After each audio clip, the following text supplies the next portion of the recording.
guys, welcome to my channel. My name is Charity Lambert, and I am a makeup artist that likes to give really cool tips that I've discovered by just doing my makeup a billion times. And so I've got a really good one for you guys today.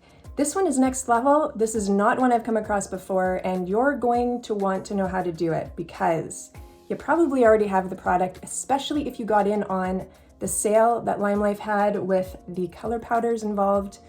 You may have got yourself one of those. You may not realize there's another way that you can actually use that bad boy, and it is perfect for this time of year. Winter has really set in. I'm in Canada, hence the very pasty face compared to some of my summer videos you may have come across. Until this moment, I found a tip out just by sheer logic. I have a science background. I love to take things apart. I was a farm girl back in the day. I can deconstruct things and put it back together just for fun. I'm one of those types of people. So that's kind of the backstory on this guy. And then I was just thinking about a certain thing involved with the color powder. And if you're new to this powder and you have not tried it, you're gonna want to listen to this video because you'll learn why you need to get it. Now, I've been loving color powder for a long time, and it's not a thing that I find a lot of people get into. Maybe they don't know how to use it. They try to use it like foundation, and it's just simply not really like that. It's not a powder foundation.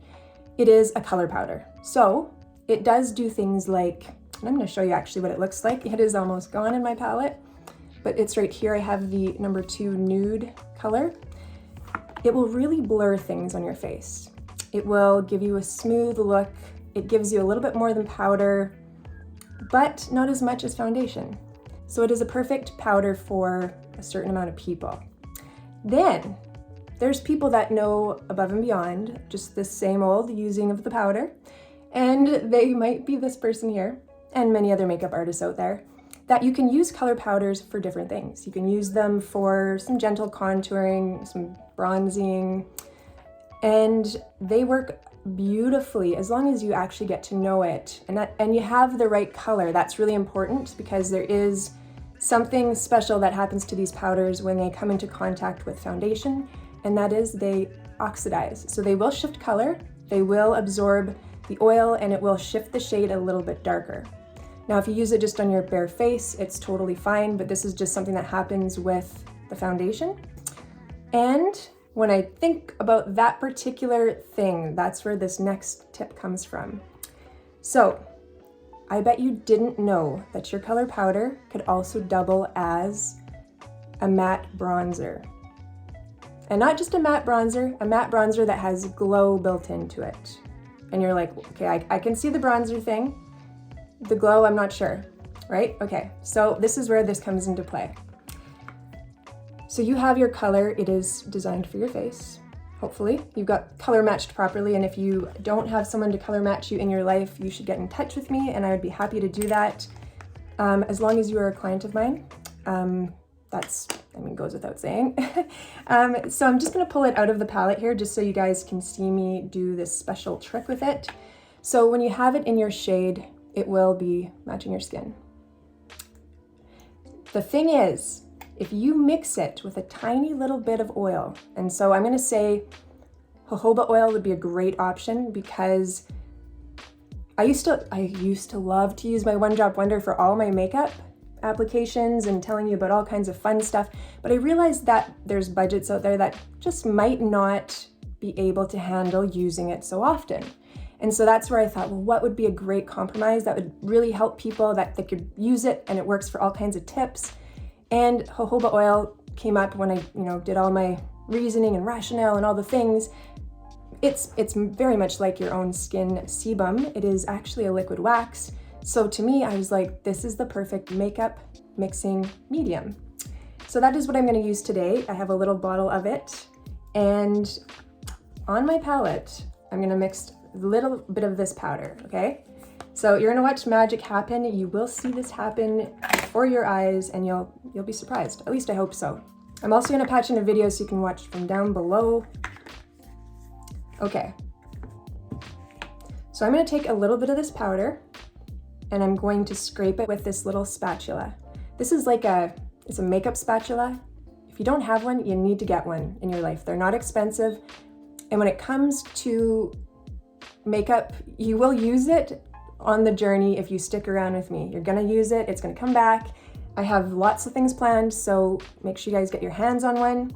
If you don't happen to have one, you can use something else in place until you can get one. I don't know, maybe the back of a tweezer. So you're just gonna take a little bit of this and you're going to scrape it onto the palette. I'm talking like, so I'm going just very gently along the side. This is what it's gonna look like on your palette. Just a little bit of powder there. Now you're gonna experiment to see how much powder you're going to need because it depends on how much of your face you're doing. Then you're gonna take your jojoba oil or One Drop Wonder if you actually prefer it on your face. Both are really good. One Drop Wonder obviously is quite a bit different than the jojoba oil, and it may not work quite as well for this. I've tried both and I do prefer the jojoba oil for this trick, but if that's all you have on hand, then that's totally fine. So next we're gonna mix this together. And so I'm gonna try and turn it so you can actually see it happen in real time because that's where the magic is happening. It's so cool. Okay, so here we go. You mix it with that little bit of powder. So I'm gonna pull the powder over into it like that. And do you see the color that it's turning? Sorry, this is less graceful than it would be on my vanity. Okay, so there you go. See how it's turning into a complete brown color. And so as messy as it looks on my palette, when I'm doing it, it's not quite as bad. You're gonna wanna take brush number 19, and then you're gonna dip into it. And this is where you get your color back. And see, the cool thing about it, it's not too dark. It is perfectly matched to your skin already. So if you're one of those people in the wintertime who's like, bronzer is just a little too much, but I need something in my face, this is gonna be perfect for you because it just won't go on too dark because the original powder is actually toned to your face. And so you're not gonna have to worry about it being like 8 shades too dark if you try this trick. So I'm just gonna kind of build it in. And so because I'm using it as a bronzer, so you can see the difference, you just kind of want to go over where the sun would basically kiss your cheeks, kiss your nose, kiss your forehead, or you could use it a little bit as blush. You don't have to do it exactly like this, but this is kind of what I do. So I'm just kind of going like little pats. And so I've already got the rest of my makeup on, as you can see, and I'm just kind of introducing it to the surface of it. I don't want to wipe my makeup off, which is why I do a lot of the dabbing. And then you can take a little mini blender full, and you can just basically dab alongside the edge of the cheek. And see, now what's gonna happen over the next 10 minutes is the oil itself is gonna absorb into your skin, especially if it's One Drop Wonder. Jojoba will leave a little bit of a dewy glow. Dew date, I think would be a little too much for this particular trick, and it's not suitable for every skin type, whereas jojoba oil and One Drop Wonder pretty much universally can work for everybody. So once it kind of soaks into the makeup, you're gonna be left with just the bronzer. It doesn't shift color, it stays exactly how you see it because we like force oxidized it. So we know exactly what it's gonna turn out to be. And so just so you can see that it's actually, see that bit of color there? So again, just kind of patting it. And then you can kind of build into here with what's left on your brush. And then I do a little bit here just because I like to match it for the sun. And then a little on my forehead. So I kind of go a little bit on top because I find you want to go where the sun kind of sits on your skin, or in the summer, if you've ever burned, where is that spot? That's a really good indicator of where the sun's going to naturally sit on your skin. And if you're saying to yourself, well, it's winter, the sun wouldn't normally sit on my skin, especially if I'm in Canada. I mean, if you guys are in the US, in some of the southern states, this is going to be just perfectly natural looking because you guys do get sun, whereas we just, you know, we kind of skip a bit of that during December, January, February in Canada. I burn here and then I just kind of like fill it in around and make sure that everything sort of melts together. And now if you have an open shirt, like I currently have. You can go over and do a little bit of your chest as well. And make sure that you just, don't overdo it. Practice with it your first couple times. Because like with anything, you may mix your formula a little too aggressive.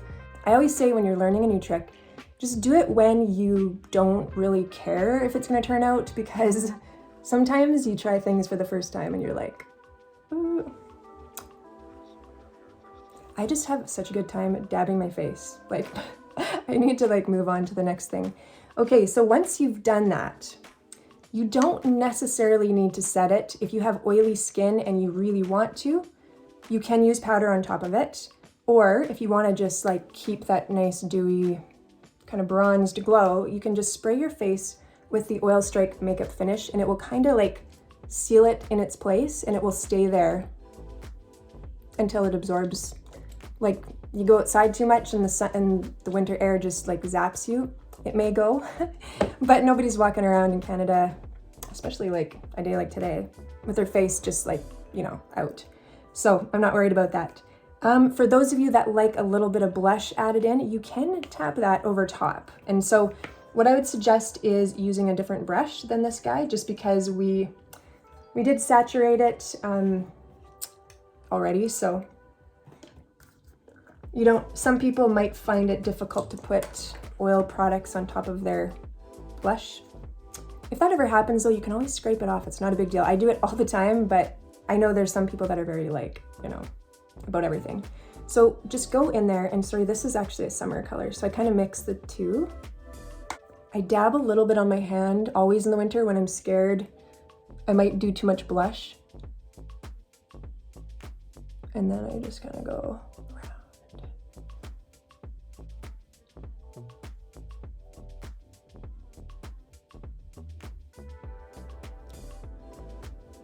The trick is you don't want to like swirl because you will upset the beautiful makeup you've done below.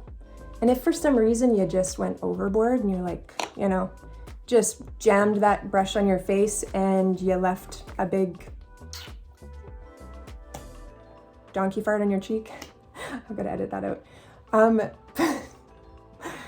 Oh God, you guys will get to know me, I'm telling you. So if you leave a color patch on your cheek, you can always just blend it out with using a little blender full like this mini one, which we're going to talk about this guy in another video, by the way. I have lots to say. But if that doesn't work, take a little bit of foundation, dab into it, and just kind of go over top of it again. It will blend out those edges. It will come around, I promise you. And see how like already I just look like I have more life, like more than I do right now. And, Friday night, and I'm sitting here all dolled up and nowhere to go, but there is a storm going on, so I was like, okay, I'm just going to, actually I'm storm stayed, so I'm gonna just do my makeup, enjoy my life, because it's been a while, and I can throw down, as you can see. I spent some time getting familiarized with things I haven't used in a while, because where you're gonna want to pay attention is my upcoming video series. You're gonna wanna subscribe, because I have decided I'm going to do a beginner's makeup course, I guess we'll call it. I'm probably gonna have a fancier name by the time I post it, but it will be coming up very soon, and I am gonna run you through literally the very basics of the basics, and take you through like course 1. Then we're gonna start at course 2 and build from there. I may throw a smattering of other videos in between it. It will be set up so you'll know which ones are which though. I'll try and keep the color of the cover the same. And yeah, and if you have anyone else, if you're a beauty guide and you have clients that you want to help learn with the products, by all means, they're more than welcome to subscribe and watch my videos. Obviously, I will encourage them to stick with their beauty guide for all the purchasing, but to learn, I really want people to really like push themselves and learn with our products, because they're amazing and they just can change so much about how someone feels about themselves when they're used properly. And that's why I wanted to do this this course. I just like decided it's time we walk you through, take you somewhere different, and I hope you guys are game for that. I'm so excited, and I'm gonna just end on that note. So the reason why I showed you guys this particular tip was because this is the kind of stuff I'm going to be throwing in it, really unique stuff that you just really can't find anywhere else, because Nobody spends as much time doing their makeup as me. I assure you on that. It is like my life. So that's it. That's all. Thank you guys so much. We will talk to you in the next video.